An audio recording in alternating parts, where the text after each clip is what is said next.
Election শেষ, IPL শেষ, T20 world কাপও শেষ, কিন্তু এর বিয়ে শেষ হচ্ছে না।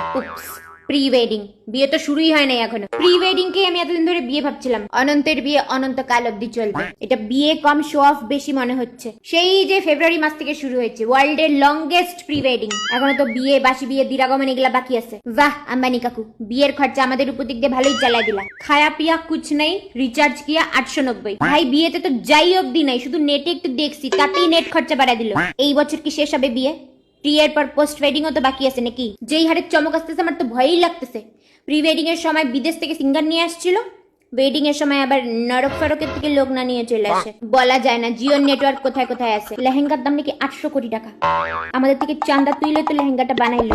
বিয়ে এরা করতেছে, পকেট খালি আমাদের হচ্ছে। ভাই চাঁদা তুলে বিয়ে প্রথমবার দেখলাম। যে যেরম পারবেন সাহায্য করবেন, 199, 299, 799, এদের না হয় বুঝলাম। ভাই এয়ারটেলের কনসেপ্ট প্রি ওয়েডিং চলতেছে। সিম হরতাল করো, আমরা লোকের বাড়ি বাড়ি গিয়ে কথা বলবো। দরকার নেই আমাদের টক টাইমের, আমরা পাকা চুল তুইলে টাইম পাস করবো।